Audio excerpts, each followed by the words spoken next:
A family can be made up in many different ways. It's called SOGI, for Sexual Orientation and Gender Identification, a curriculum that teaches public school students across Canada to celebrate the homosexual lifestyle and that gender is fluid. In other words, your gender is not dependent on what parts you were born with, but rather what you feel like in the moment. There's people that are boys, there's people that are girls. There are people whose gender might be a little bit of both or might even be neither. Lessons include books about transgender children, such as 10,000 Dresses, and songs like The Rainbow Song. Gender won't decide the choices we make. Some boys like dressing up, some girls like catching snakes. The SOGI curriculum started in British Columbia in 2016 and is quickly spreading throughout Canada. I just thought, who decided that this was okay to teach our children? Author and inspirational speaker Laura Lynn Tyler Thompson is a leading voice against the SOGI curriculum. And we are seeing the results of that now, because some kids are reacting very emotionally and saying, and they're in fear. Will I suddenly struggle with feeling like a different gender inside of my body? Carrie Simpson of Culture Guard, another leading opponent, calls the curriculum nothing short of child abuse. All those beautiful qualities that make young girls, beautiful girls and women, are being basically vilified. The things that make our boys boys are being, taken from them.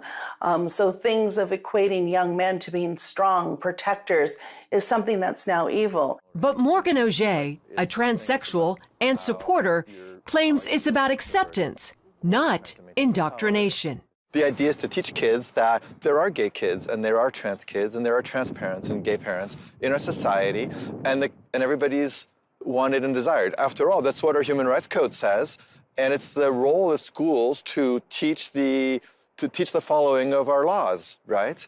Simpson disagrees, saying she sees SOGI's real goal as altering our culture from a heteronormative society into one where anything goes, no boundaries, no values, no morals.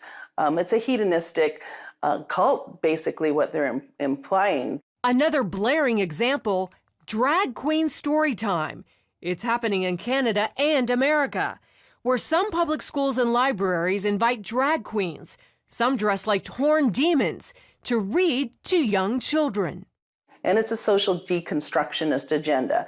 They're using children, little 5-year-olds, to accomplish this.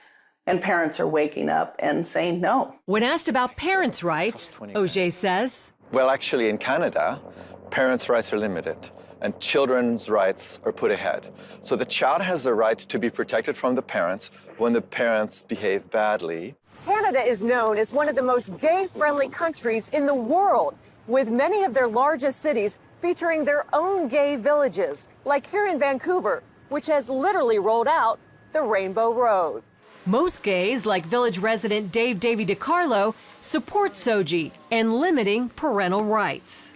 The change that we have to see is sometimes the parents, and the kids are doing actually really okay. This is very scary stuff. Longtime Vancouver area pastor Kevin Kavanaugh says this is far more serious than most Canadian Christians realize. Our problem is not the teachers, the educators, the administrators. This is a battle in the heavenlies. He says Satan is going after their most vulnerable, the children. And the little girl came home in tears because the teacher had told her, since she was playing with some toys in the class that were deemed to be masculine in nature, that she was likely a boy in a girl's body. The mother went to the school the very next day, and instead of having any sort of tolerance or support or understanding, she was actually called names. She was told that she was a homophobe, that she was a bigot. With that in mind, Tyler Thompson, Simpson, and Pastor Kevin are spreading their message across social media and in town hall meetings.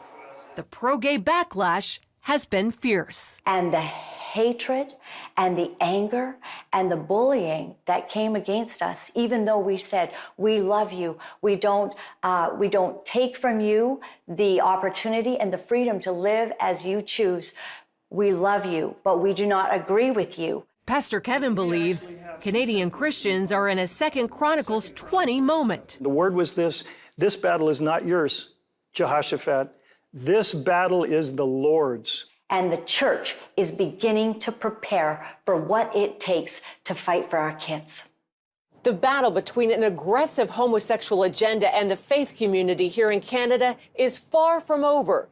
But many Christian leaders say it may be the issue that causes a once sleeping church to rise up and be heard. Wendy Griffith, CBN News, Vancouver.